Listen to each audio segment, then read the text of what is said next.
Welcome, I'm Timmy the Tiger, and this is Spot Tabby. Our ongoing lawsuit with Mrs. Gwen Giraffe is still ongoing. We were able to sit down with Miles Moore this time. That's right, Spot. Stripes has sat down with Mr. Moore. We bring his interview to you now. That's right, Timmy. And Spot, I am here on a limited amount of time with lawyer Miles Moore. Tell me, sir, how has Mr. Worklinson's case gone so far? I'd say it's going very well.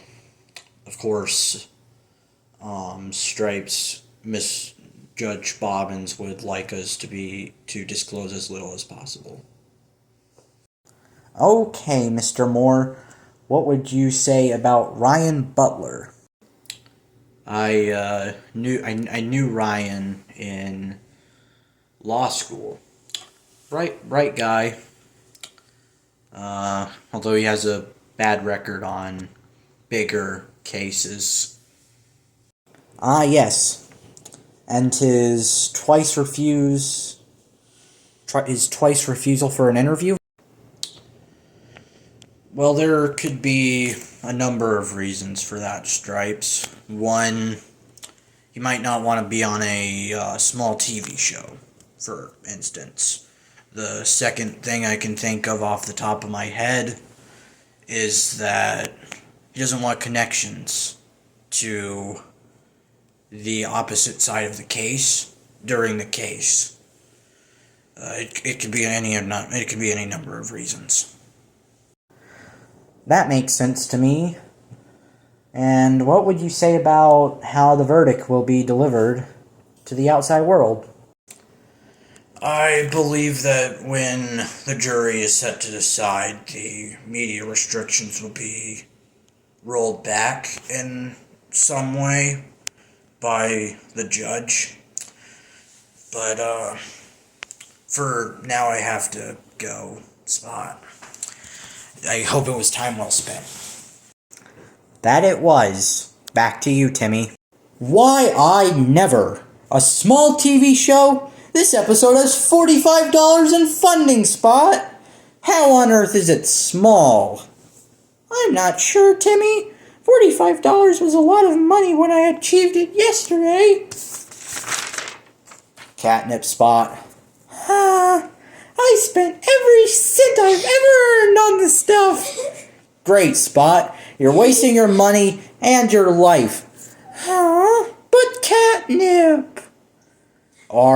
Anyway, our second story is something Bill told John about the trial.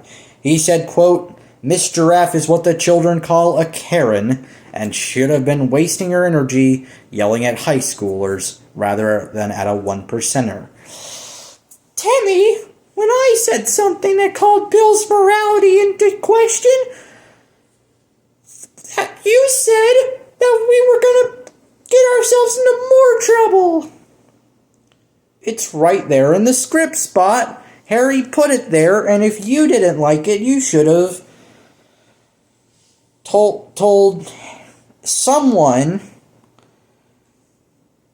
read the script better, told Harry that it shouldn't be in the episode, or anything like that.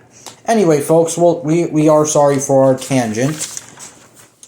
On to our last story. We have received reports that Mr. Cookie Tuxedo, who we have featured in several episodes of our show before, has reportedly been attempted to have been bathed after reports of him stinking. Ew, I hate the concept of baths and being wet. Ew. Well, I don't, Spot. Tigers and jaguars love water, my house cat friend. We would have interviewed Mr. Tuxedo, but we got our final script in this report several hours ago. We also don't have anyone to interview Mr. Tuxedo at the moment. That is very true, Spot. And that's all for today. I'm Timmy the Tiger, joined as always by Spot Tabby, and we're signing off. Dun da dun da dun dun dun dun dun da dun, da dun, dun dun dun dun dun dun dun dun dun dun. Welcome, ladies and gents, one and all, to the Fat Penguin section of our show. I would like to tell Harry that I would have done the interview with the cat. John is apparently worried about sending an intern after the events of Eli the Elephant, something most of y'all should be familiar with. But I am contractually required to tell you that our production team is moving these videos to YouTube, and you can get your stories to our writers at our email. Thank you. And for some Fat Penguin advice, everyone that I am talking to right now, know that you are a beautiful person. You might ask, in the eyes of a penguin, yes, don't look deeper into me being a penguin. You are beautiful. Thank you for coming to my Fed Talk.